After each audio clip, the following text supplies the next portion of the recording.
In the third Edict update for Path of Exile 2, GGG are introducing modifiers that apply a percentage of your armor to elemental damage taken from hits. A widened access to this stat is supposed to improve one of the weak points of armor, that being that armor only applies to physical hit damage and does nothing by default against the other damage types. At the same time, we've seen the patch notes which include a Giant's Blood nerf that's going to cause a significant loss of life to the majority of mace builds. However, we have extremely limited information about the updates that are coming to the passive skill tree. There are lots of new wheels and notables, and beyond that we also don't know how much the existing nodes will be changed. It's possible that there are a lot of improvements to the left side of the passive tree that we don't know about just yet. And part of that could be access to new maximum life clusters to offset the Giant's Blood change, but that's all speculation right now. All we can do for now is go off of what we already have in the patch notes, so that begs the question, exactly how impactful is the armor change going to be?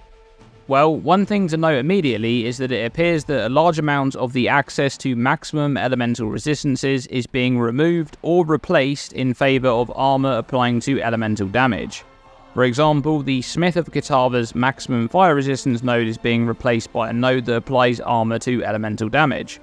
Meanwhile, the Prism Guard notable on the passive tree that previously granted maximum elemental resistance now grants a percentage of armour to elemental instead. And it's likely that the small nodes leading to this cluster that also provided maximum resistances have been changed to no longer do so. Then there's the Inferno class unique belt, which will no longer be obtainable in patch 0.3.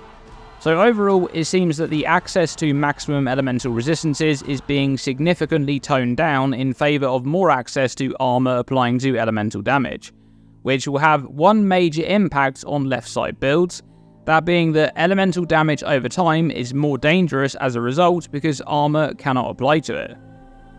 But what about elemental hit damage? How does armor stack up against maximum resistances? Well, notably, the armor calculation for mitigating elemental or chaos hit damage is applied before resistances, which is inherently worse than how it functions in PoE1, where it's applied the opposite way around. This is because armor provides more mitigation against smaller hits, and therefore a hit that has been mitigated by resistances first is significantly lowered to allow armor to provide much more mitigation than it otherwise would have done. But in PoE2, the armor formula is calculated first before resistances, which often leads to a large hit of damage, crushing your armor to the extent that it makes it provide a trivial amount of mitigation. But let's take a look at some numbers. To do this, we need to estimate how much armor you'll be able to reasonably obtain, and how much of the armor applying to elemental stat you'll be able to get. We've seen the modifier on body armor and gloves, and we also know that the modifier will appear on helmet and boots. We don't know about shields, but Jonathan did say that it will appear on all types of armor, so it should include shields too. So from these numbers we can estimate that you may be able to get 20% on body armors, 15% on gloves, helmets and boots, for an estimated total of 65% from your gear, more if shields can also roll the modifier and you're able to use a shield. And there are also soul cores that provide 30% to each elemental type, so I'll include one of each of those too. Then we know that the passive tree will have at least one notable which grants 15% of this stat, and several notables to apply to each individual elemental damage type, but I don't want to include all of those as their location on the tree may mean that they are simply too far away and too much of an investment to take all of them. So let's say a late game setup may be able to get approximately 110% of this stat with very good gear. And note that Smith of Kitava can get more of this stat than other ascendancies, but will also reach a lower amount of armor due to using a normal body armor, so that should somewhat balance out. Now for the armor total, once again we don't know if there'll be any new notables that drastically improve armor scaling on the passive tree, but I played an armor based character with a decent investment into armor scaling in patch 0.1, and I was able to reach around 25,000 armor, but that was with pre-nerf scavenged plating, which will provide a significantly lower, more armor multiplier at max stacks in 0.3. However, with new potential base types and unknown passive tree changes, Let's say 25,000 armor for the purpose of some example calculations.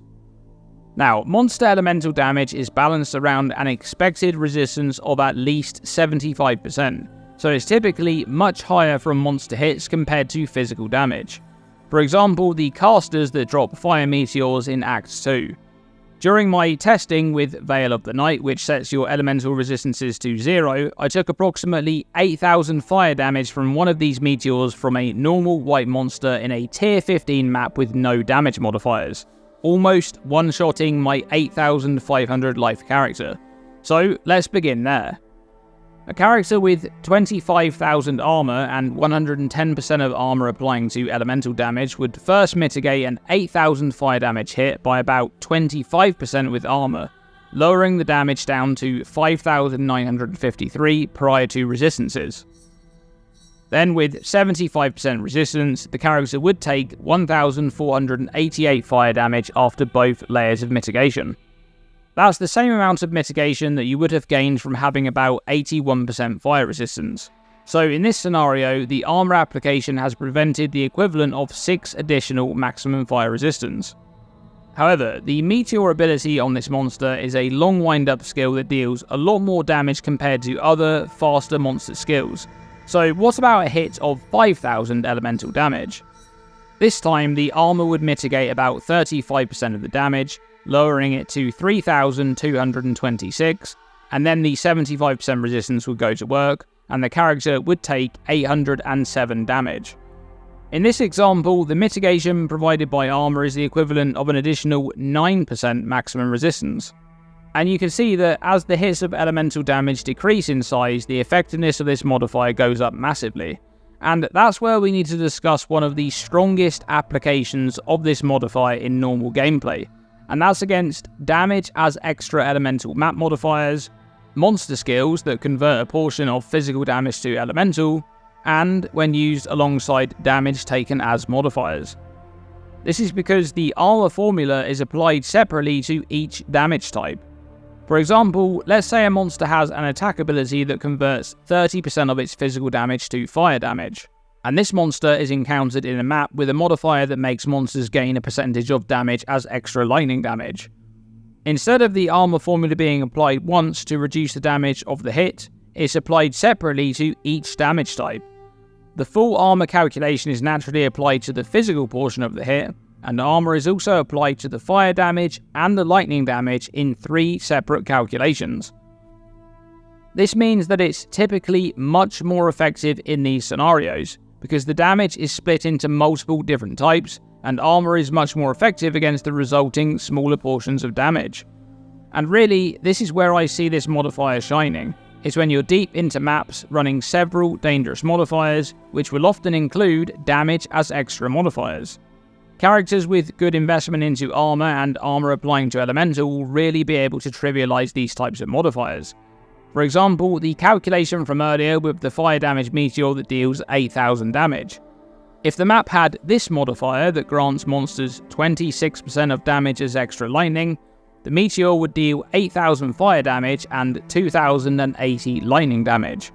The fire damage portion of the hit is mitigated as before, and the character takes 1,488 fire damage.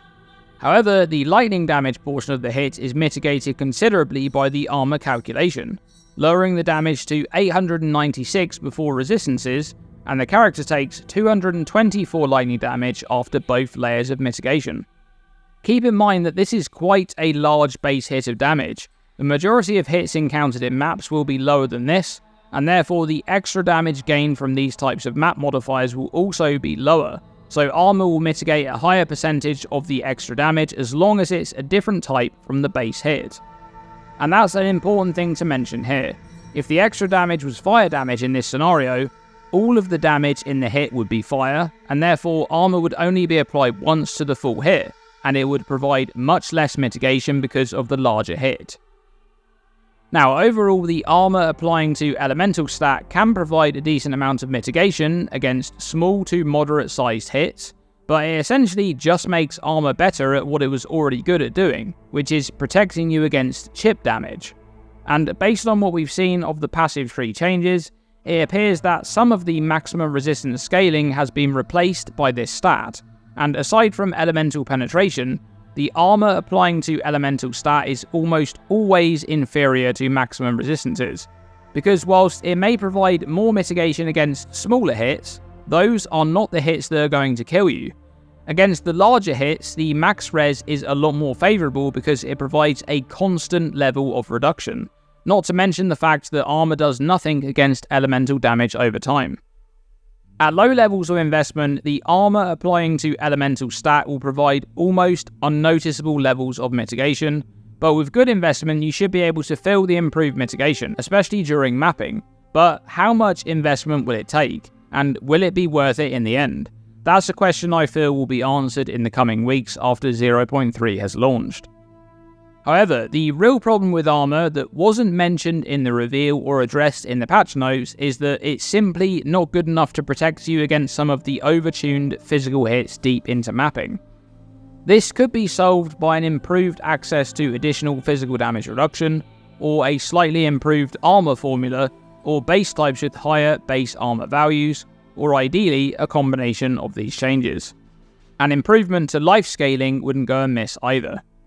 But that's going to be it for this video. Thanks very much for watching, and as always, stay tuned and stay safe.